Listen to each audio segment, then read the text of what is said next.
The movie opens with Tyler, a food enthusiast, eagerly getting ready to go with his girlfriend Margaret to an exclusive restaurant called Hawthorne, owned and operated by celebrity chef Julian Slowik and situated in the middle of a private island. However, they rapidly find they won't be alone on the trip as they are joined by Lillian, the food critic that discovered the chef, and her editor Ted, post-prime actor George with his assistant and girlfriend Felicity, and a trio of important tech business investors, Dave, Soren, and Bryce. The ones that get Margot's attention though are businessman Richard and his wife, and because Margot knows Richard and doesn't want him to know she's there, so she tries to stay out of his sight. During the journey, they are served the first luxury dinner, which Tyler gushes about while taking a picture of, but Margot is unimpressed. When they eventually get on the island, the guests are greeted by Elsa, the head waiter, who refers to Margot by a different name, forcing Tyler to explain that there was a change of plans and he arrived with a new date, making the whole scenario unpleasant. Before dining, there's a tour for the guests, and Elsa shows the guests all the facilities while explaining the restaurant's employees do all the hunting and farming, that's why everyone lives here. The chef also lives on the island, Tyler, who is so enthusiastic that he requests a tour of the main chef's house from Elsa. However, Elsa forbids Tyler from entering the main chef's house.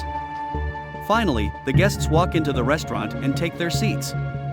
In the open kitchen, a number of chefs can be seen meticulously putting the dinner together, paying extreme attention to detail that when Richard finally notices Margot's presence, he asks his wife to exchange seats with him so he can have a better view.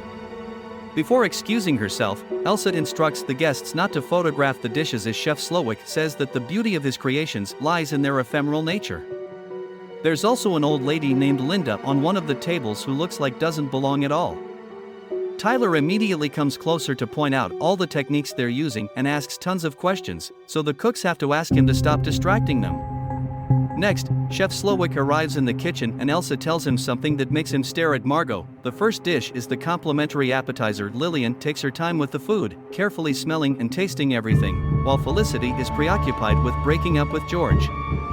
Margot enjoys the food but isn't crazy about it, so Tyler needs to explain why this is so crucial. Moments later, it's time for the first course. Chef Slowik comes forward and claps his hand to make all his cooks turn around at the same time like obedient little soldiers. Chef Slowik finally addresses his guests. He urges everyone to not eat but to taste, savor, relish and feel.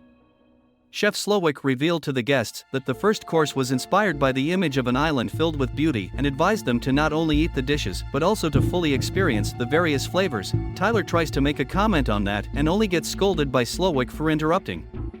When Tyler sees the first course and tasted, he is moved to tears by the incredible flavors in Slowik food. However, Margaret and the other guests found the food to be quite ordinary, even unpleasant. They were disappointed that the food only had a beautiful appearance but lacked taste. The businessmen even felt their chefs at home could have made a better meal. Afterward, the chef Slowik claps again, serves the guests extremely small portions of 5 different sauces. However, he doesn't give them bread because he believes that it is the food of the peasants. Lillian thinks the emulsion does look slightly split, and as an ironic response, they send a whole bowl of it to her table. The Tech brothers think the joke is running too far and ask for bread. When Elsa firmly turns them down, the group threatens to bring the restaurant down because they are friends with the man who funded it. However, Elsa still refuses to give them bread and tells them that they will eat the food they are being served. Margot, on the other hand, despises the idea and refuses to eat. This catches the chef's notice, and he inquires whether everything is well. Margot frankly informs him that there isn't anything to eat. After the awkward encounter, the chef walks over to an older woman eating by herself. She is revealed to be his mother. Margot can't help turning to look at Richard and notices this, causing her to point out that Margot looks like their dead daughter. Richard pretends he doesn't know Margot and asks his wife to change the subject. With another clap, Slowik announces the third course called Memory, which prompts him to share a memory about his family's old taco nights. He reveals Linda's his mother, and that she's been drunk since he was a kid.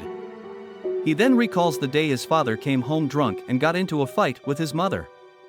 Things quickly escalated and Slowik's father proceeded to strangle her with a telephone cord. However, in the nick of time, a young Slowik intervened by stabbing his father in the thigh with scissors, but now he regrets not having killed him. They are served with house smoked meat and tacos. Surprisingly, every single taco has an image printed on it. which will evoke strong memories among the guests. Lillian finds pictures of restaurants that closed because of her bad reviews. The movie actor's tacos have a picture of his biggest flop. Similarly, the businessmen's tacos have details of their illegal bank accounts. They immediately call Elsa and demand to know how the restaurant found these details, and even threaten to shut the place down. However, Elsa refuses to reveal anything and walks away. Tyler's taco has a picture of him secretly taking pictures of Slowick's food earlier. He panics and wonders if he should go and apologize to Slowick. Margot finds the images insulting and wants to send the dish back, but Tyler snaps at her and calls her a child for not behaving correctly. This upsets Margot and she walks away. Elsa rushes to stop her from entering a forbidden silver door. When she makes it to the bathroom, Margot gets close to the window to have a smoke and notices an employee running with a pair of angel wings in his arms. In the washroom, the chef arrives and asks her who she is. She introduces herself as Margot, but Slowick keeps saying that she shouldn't have been here tonight. A moment later, the cooks start the preparations for the fourth course by putting a piece of fabric and some decorations on the floor. Chef Slowick proceeds to introduce his protégé Jeremy, who has apparently created the next dish. Jeremy studied in an important culinary school and his dream has always been to work for Slowick, and while Slowick admits he's talented, he doesn't think Jeremy is great.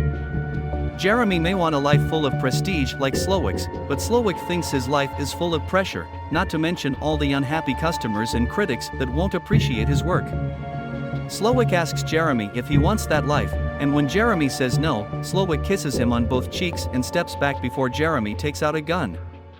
Then Slowick announces the fourth course and Jeremy pulled out a gun and shot himself in front of the gathered guests, causing panic and confusion among them, but Slowick unfazed tried to calm the guests, explaining that Jeremy's actions were all part of the concept behind the menu he had created. He called it the mess and tells them that is a part of the show. Margaret, still in shock from Jeremy's death, found herself unable to eat, while Tyler, on the other hand, continued to devour his meal voraciously.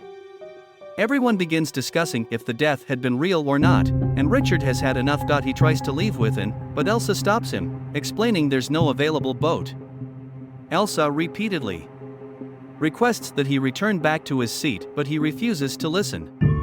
As a result, the restaurant staff grab him and chop his ring finger off, much to everyone's horror. Guests are then warned that they will receive a much worse punishment should they even think about running away and ruining the chef's meticulously planned dinner. Guests start freaking out again, except for Tyler, who is still enjoying his meal without a care. Slowick once again explains this is part of the menu, and Lillian accepts it, but the others are starting to get afraid. Shortly after, Margot is called to the kitchen by Slowick and he again asks her who she is.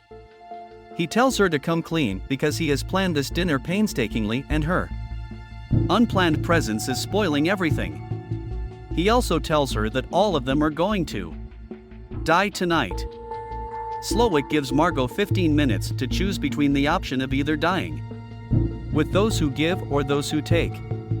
Shocked and scared, she returns to her table in tears and slaps Tyler when he won't stop talking about the food. The whole mood in the restaurant is tense and nervous. Soren goes crazy and decides to try to break a window with the chair, but it's made of unbreakable glass, so Elsa just takes him back to his table. The next course is tea served as a palate cleanser, and Slowick takes the chance to ask if anyone has any questions.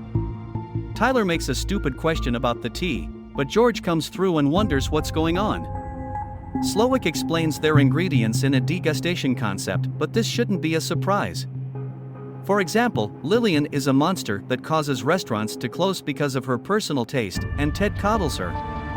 The cooks bring more broken emulsion for Lillian, and Elsa brings Margot a kitchen timer saying she has 10 minutes, and requests a doctor for Richard, which prompts Slowick to mention that they have been loyal customers for 5 years but cannot recall any of the dishes they have eaten.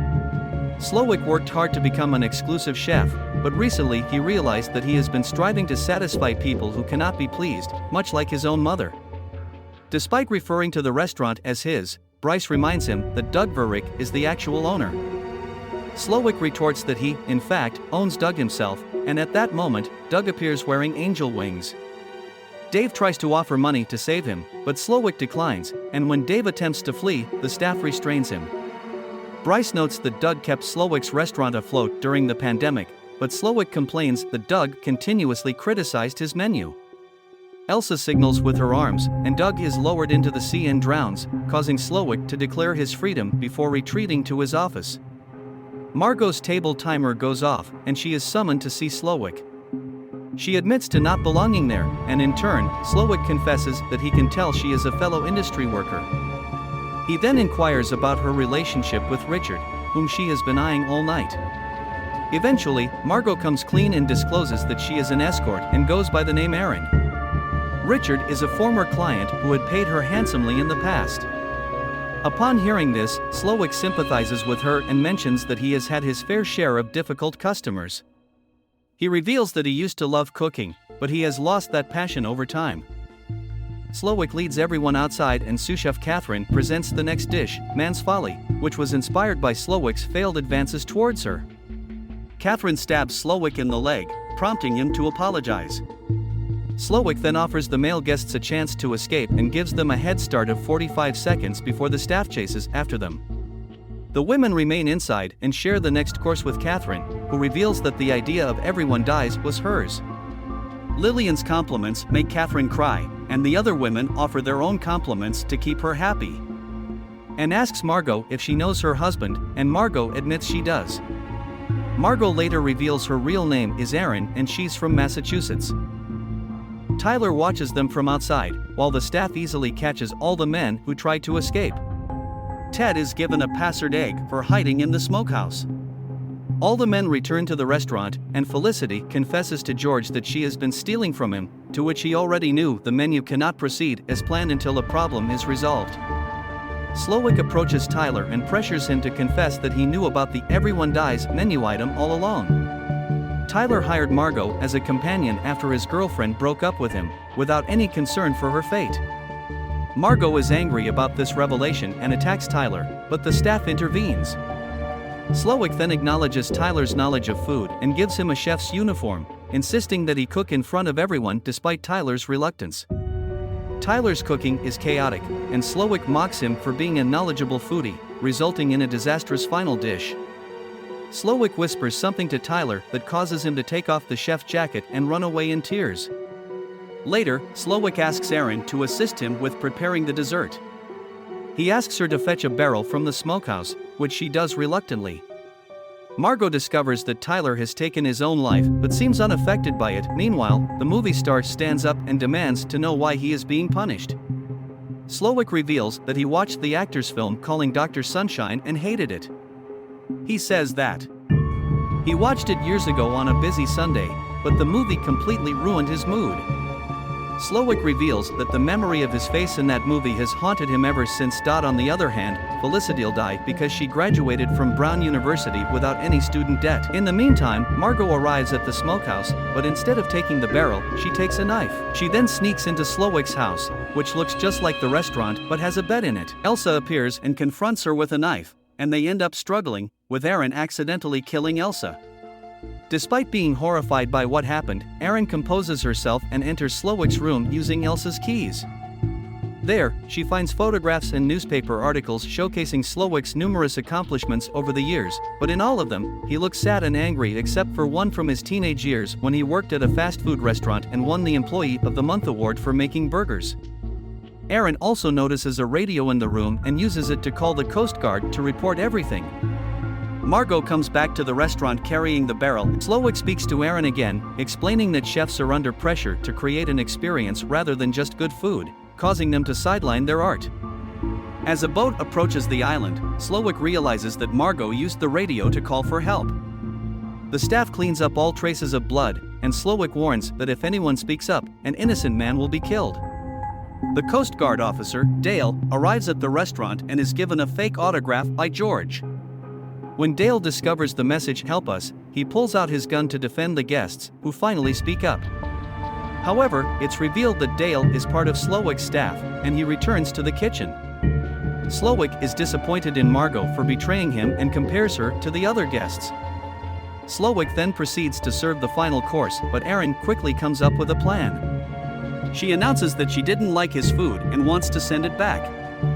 This upsets Slowick and he demands to know what she didn't like about his food. Erin responds that he's taken the joy out. of eating and that everything he is served was an intellectual exercise rather than something one would want to sit and enjoy. She says the food tastes like it wasn't made with love. At last, Aaron mentions that not only has he failed, but he has also bored her and she's still hungry. This bruises the deranged chef's ego and he asks her what she wants to eat. Aaron then uses the opportunity to demand a traditional American cheeseburger with some fries. Enraged, Slowik quickly gets into the kitchens and starts cooking. All the cooks watch with fascination how happy Slowik looks preparing a traditional cheeseburger, which he presents to Margot with pride. Margot gives it a bite and approves of the taste, but she also thinks it's too much for her to finish and asks for the rest to go. Slowik briefly thinks to himself and agrees to parcel the rest of her food. Margot leaves a $10 bill and leaves the restaurant. On her way out, she briefly pauses to look at the other guests, wondering if she should leave them to die, but Anna encourages her to go and save herself. While Margot makes it to the harbor and escapes on the boat Dale left behind, Slowik reminds everyone it's time to pay. The cost is $12.50 per head under a no-tip system, and everyone gets a bag of goodies that includes one of Doug's finger. Everyone hands their credit cards, and a moment later, Slowik announces it's time for dessert. The cooks begin decorating the floor as if it was a plate, then they put chocolate hats and marshmallow vests on the guests. Slowik thanks everyone for dining, and reveals that each one of them represents the destruction of his art in life. Now, they get to be part of it. Part of what he hopes is a masterpiece. Slowik and his team of chefs then prepare the final dish, making each guest, all of whom have finally accepted their fate, a part of it. At last, he lights everyone including himself on fire. Meanwhile, Aaron gets away from the island on a boat as Hawthorne burns down in flames.